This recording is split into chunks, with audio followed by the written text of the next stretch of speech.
No phones, no nothing, no outside. It's you against this thing, and you're giving your all for this thing. And this moment, you finish it completely beaten up and exhausted, and you feel this sense of euphoria. Some things ain't supposed to be broken down. Some things is just, do you enjoy this? Can you push your heart in, put your heart into it? Okay, do that first. Everything else follows after. When I started bodybuilding, I didn't have a freaking clue what the hell it did. Well, I knew that I loved training. The rest came along the way. How to train properly, how to, okay, what you're trying to hit, what is it? Is understanding. It's a very easy, simple thing. Yes guys, welcome back to another episode of the Pro Series with me, Josh Maley, IFBB Pro, Mr. Universe. Both of those titles mean absolutely nothing today because I'm in with the Mr. Olympia, Samson Dauda. I'm at his private gym, The Cave, and we train legs today. I am feeling it. Samson's training style is quite different, but my God does it make sense and my God is it intense. This episode is slightly different. We didn't get a proper interview, but Samson was very generous with his time to share quite a lot of insight into his mindset around bodybuilding. So I'm gonna let you guys enjoy the episode. It's absolutely incredible. Samson Dauda, ladies and gentlemen, Mr. Olympia, what an honor, what a privilege. Make sure you like the episode, make sure you comment, and please subscribe. This is a big one, let's do this.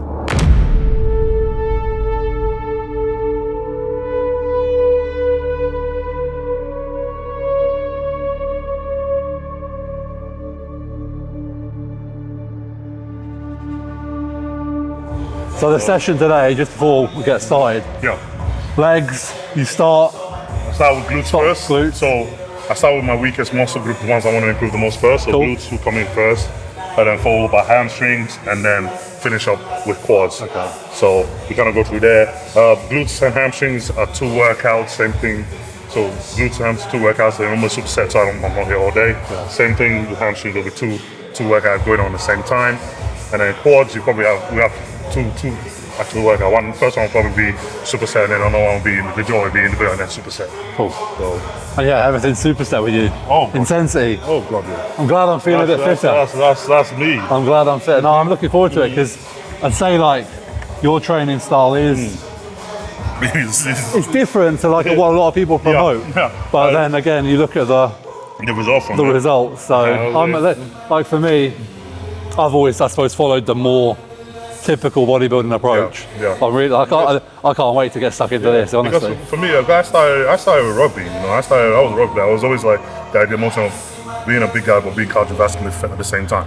So not completely passing out when you go for a run. So that was the idea for me when we do rugby. Is that explosive, high intense explosive. Catch your breath. Okay, so catch your breath. As well as getting stronger. So when I brought that into training, it just screamed right on my alley. When I did the other normal bodybuilding stuff, half the time I was twiddling my thumbs. I was like, you know, it just didn't hit up enough for me. And there's only so much heavier I could push the weights than I could push the weights. I think that's the limiting factor for a lot of people. Because especially when you get to your strength and your size, you end up cycling. Then now is the point. You're not a strong man. You're not a strong man. And then you're outside the point where your joints are going, your thing going, injury, and everything else. And one thing they've told me right from the medical is like, the minute you get injured, your career will completely halt. And they always say, I remember at the time Milos told me that, Chris told me, going, mate, as long as you don't get hurt, you will be Mr. Olympia. And he's like, and they said it to me very early, so he goes, that any ego you have of lifting, that will only that's your downfall. So when we got to the point where I was squatting 6 places aside, it got to the point where you're doing it and your legs are, your knees are, your back is like, something's gonna go. Something's gonna go. And he's like, yo, what the fuck are you doing? Okay, look, think smart. What are you really feeling here? And do you feel that intensity? And then in case, okay, actually, drop the weight a bit, still keep it in the point where you're still pumping the shit out of the muscle. But then increase the intensity to drastically where your heart is pumping so much, compound so much blood and so much thing, and your workout is so explosive or so short that it maxes you out in that period, and then go out and rest. And when I started doing that, even like when we had midweek muscle, where it was, you need to bring up your back, you need to bring up this. The minute I trained that style, immediately in a year, they were like, what the fuck just happened? And I was like, so this shit does work. So I was like, okay, that's what my body responds to. So is that maybe because my whole career, everything I've done, every sport I play has always been high intensity. And it feels like your body is just molded to that. So it's like, anytime I run training, if it's not moving at that pace, I'm like, not enough, you know? Right, we'll get this pace going then.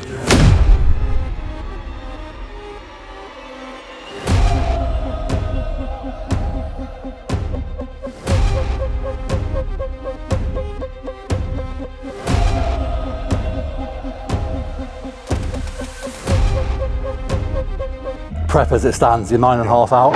Yeah, so how's it going? I saw your latest vlog about your strategy. Yeah. We kind of crack jokes about it. The strategy. What strategy are you using?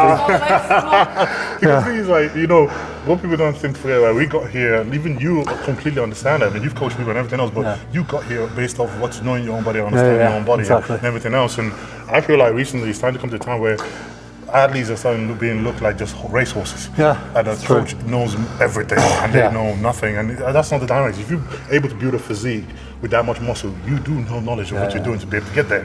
And I think, you know, athletes need to sort of start trusting themselves a little bit more and trusting on the idea that they know something.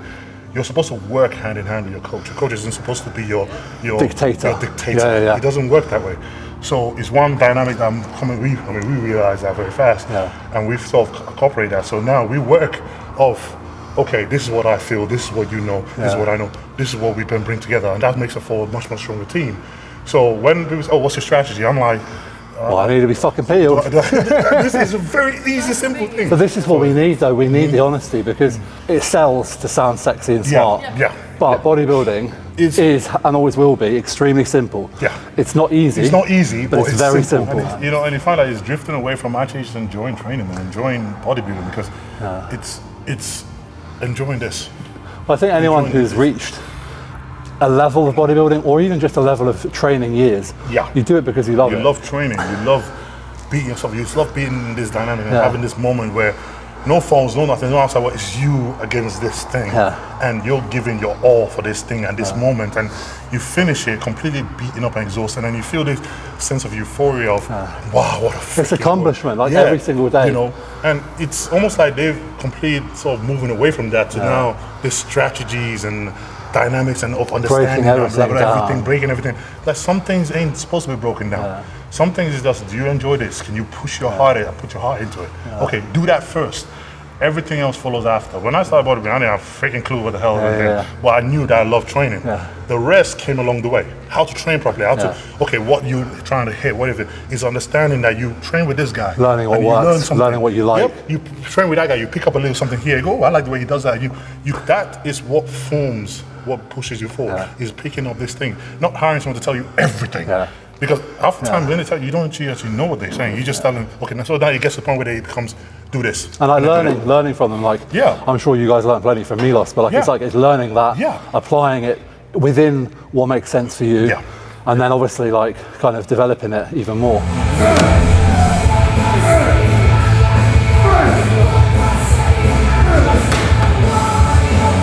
That, for example, you did the stack, and I got on for like a quarter of the stack. I was like, fucking hell.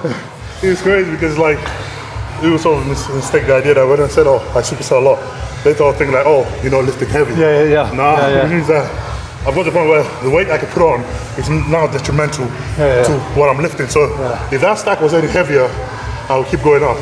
Soon I'll be using everything I can to lift the weights instead of trying to concentrate on that. It's trying to make sure that you're lifting as heavy as you can, but that form isn't sacrificed. Unless the last few reps where you're trying to push it up, the form is never sacrificed.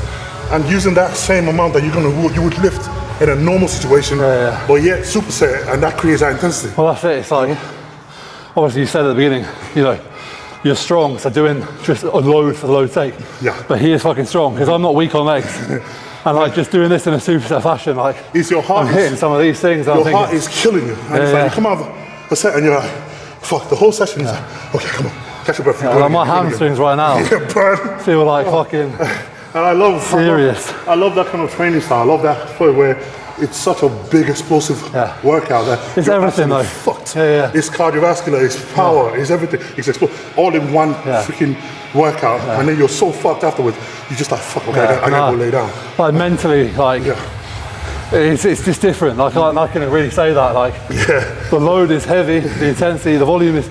Like loading and volume I can play with. But it's that non-stop, mentality to stay on it. To keep going. That's where it really fries out. And I was kind of thinking like, when you're on stage and we're going round after round after round, and you know the point where you're feeling like, fuck me, I can't go on. That is that. It's applicable, It's that mentality of, okay, tensing your muscles non-stop. Breathe, let's go. And it's that really to go again and again and again and again. See, that's the thought like there, that you do. You obviously tapped into something different that you know, bodybuilding is a sport. The race is on stage. Yeah. You've designed your training to accommodate as many factors there as possible.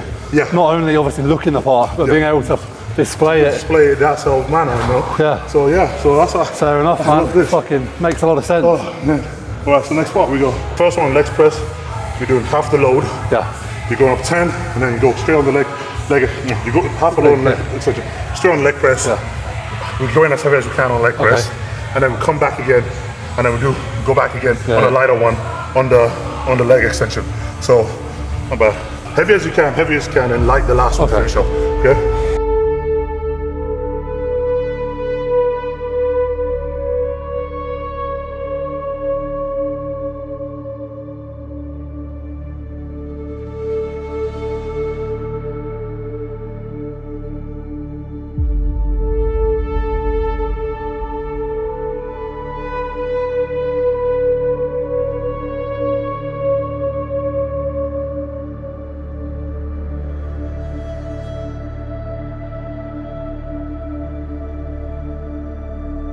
Last year, obviously I got the privilege of standing on the stage in France with you. Yes, I was literally 2 weeks pre-Olympia. Man, that was... Are there any plans to do anything pre-Olympia this year, or is it just open-ended? This time we're not planning, right now, as it stands right now, we don't plan on doing anything this year. We're planning on just going straight to the Olympia, you know. That's Melvin. Well, he loves it, doesn't he? That's why it's so good. The temptation is always there, because at the end of the day, I always say, I'm a bodybuilder. I love competing. I love being on stage. I love working hard for physique. See it change and go, oh my God, I'm so excited to show it off. And I want to get on stage and show it off as much as you can. As I can. And that excitement sometimes will maybe pick shows, go, I'm just going to do it. I'm just going to do it. So although there's no plans to do a show, never say never. Never say never. So is that excitement, and when you sort of see your physique progressing and everything else, I always say, like, you know what, it's getting in that stage and doing that, there's a fun factor to it, there's an enjoyment factor to it, and I never want to be at the point where I feel so pressured to just do the Olympia, just to do this and perform this way, that I stop loving it, and it becomes a part where it's just a chore, where it's now I'm just going to do Olympia, and then you feel pressure all year round because you only focus for this one moment. I want to be able to enjoy this and the whole aspect of it, and so I don't know if there'll ever be a point where I'll be like, okay, I'm only going to just do Olympia from now on. I don't think you'll ever be at that point because I do enjoy being on stage.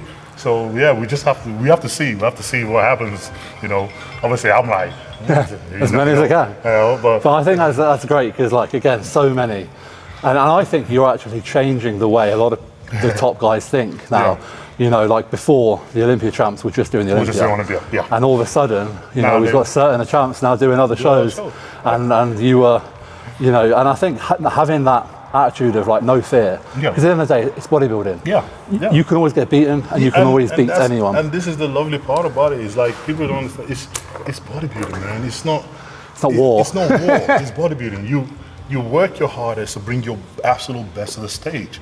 Somebody could be better than you at that moment. It doesn't also make you shit. It doesn't make you horrible. It doesn't make you horrible. It doesn't make you crazy. It doesn't make you lazy. It doesn't make anything. It just means on that day, that person's better than you, and he just happens to win.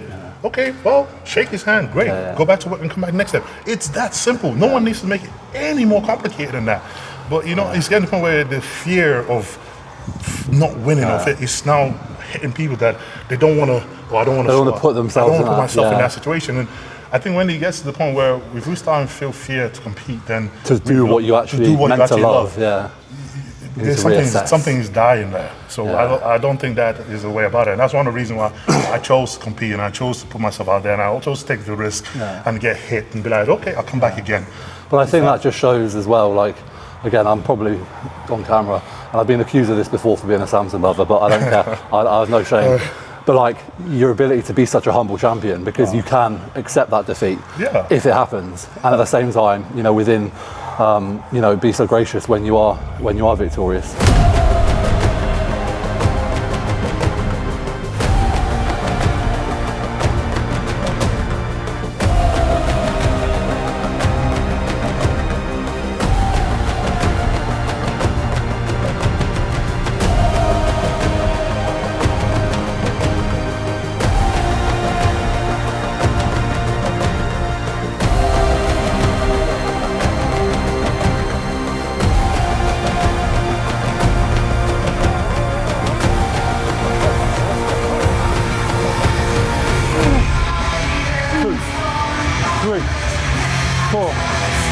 5, 6, 7. Come on. 3, 2. Yeah. Nobody teaches you social. Yeah. Nobody teaches you. People think, oh man, you know, someone that's at the top, oh, why they acting out? Why they should know better? Nobody teaches you what it's like to all of a sudden have exposure. You don't get taught it. You just get, one day you're like, oh, I'm an ordinary guy, I love bodybuilding, I love training. Whoops, oh, now everybody knows who I am. Nobody teaches you what that setback comes from. Nobody shows you until you're there. And it's trying to learn now, okay, how do I navigate this without anything? You get it, no matter what you do. And I think one point is you don't know when it happens. You're just like, what the all of a sudden, But after a while, I always say it's like almost like a mountain. You get to the top and it's to the point where you're literally being targeted. And then after a while, you go over that hump and it's like, I just don't care anymore. And I think until you get over that hump, it's always it's hard because you always think, I've heard you say that and make comments to that before. Like you say, like it doesn't matter if you do good or you do bad. Someone's going to pick a hole in it. So it's like you have to stop. As much as you have to stop caring about it, you have to learn to stop caring about it. You have to learn to say, okay, right. And then when it comes to prep, it's like everything outside it just very much silence. I don't need to know. I don't need to care. Some of the things people send you videos of people saying about things, and I was like, yeah, okay, I don't care. And you have to solve because you're gonna have a very hard time dealing with this sport at the top if you can't do that. If you can't silence it off and be like, and come to the point where you're like, don't really matter. Because it's. And at the end of the day, it shouldn't matter because you're the person that you are, you're the bodybuilder that you are, and everyone who has any insight into you knows how much you put into it and how hard you're working. And it's trying to hold on. It's trying to make sure that you remind yourself of ground that. yourself You ground yourself in that. And like, look, the people that really matter don't make comments that are negative. So you have to hold on to that bit very much. The people that truly matter to you and the people that really know you and know what you're doing, they don't talk. They don't speak for one. So if you see one, you'll be like, you know where it's coming from. Don't. It is a different world, and it just adds to, I suppose, the impressiveness of how you're still so open and positive, and great. So we've been blessed. Honestly, I've said that we've been blessed. We've been because I think where we know where we came from, we know how hard it's been to get here, and you don't forget. It's like yesterday. You remember the struggles and everything, and we talk about it all the time. Even yesterday we were remembering our old jobs. Yeah, our old jobs and our old work, and dealing with the boss and all this. And then when you think about that, you think about like, man, having that boss that you don't like, and you have to bite your tongue, and they say shit, and you just kind of like, and then they tell you to do some stuff you don't like, and you just like, and you do it anyway. And you think about that, and I'm going, when you think about that, and you remember the amount of time you have to go through that, you look at it now, you're going, is it really that bad? Life's not bad. Not even close.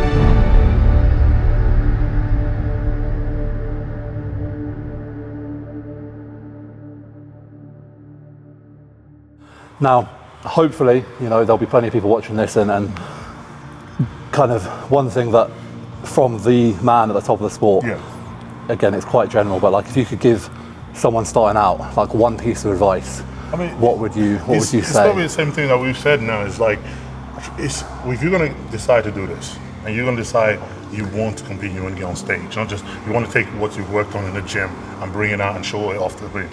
Make sure you're doing it for the right reason. Make sure that you love it. Good. Make sure you genuinely love it. Not for, okay, I love it because people want to follow me when I like the external validation. Validation of it. Because if you do that, you're gonna hate this. Yes.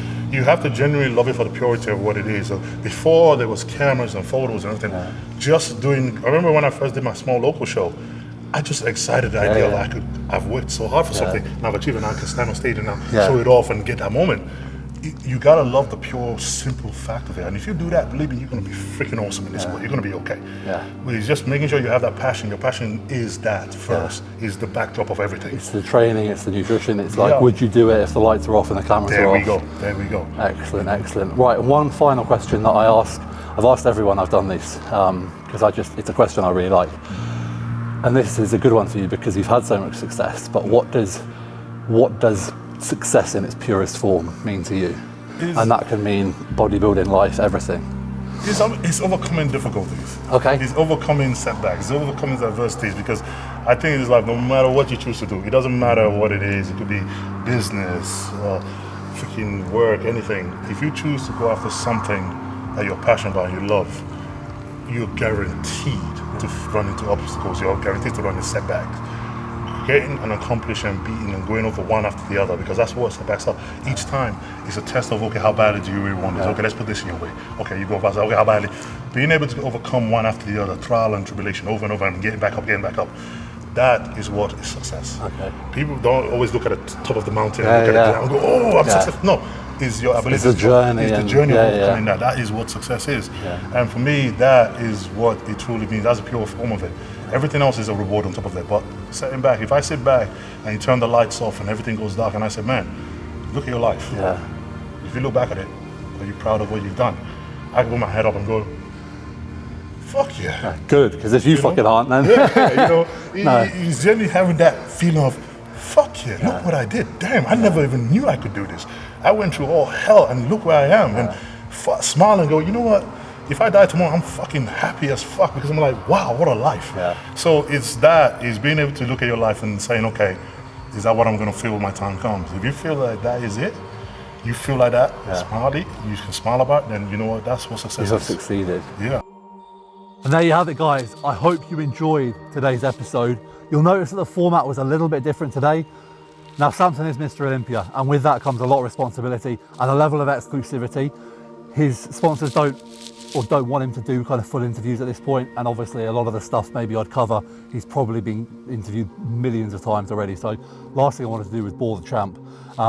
He was kind enough to give a few kind of words. So again, a fantastic session, a lot of value to be gained from how Samson trains, and a lot of value to be gained from what I did get out of him there. But there will be no full interview this time. The episode itself covers everything, and I really, really hope you enjoyed it. For me personally, this is a massive honour. I can't thank Samson enough. I can't thank Marlena enough. And yeah, I hope you guys enjoy it. Like, comment, subscribe. A massive, massive episode for the Pro Series. Thank you very much.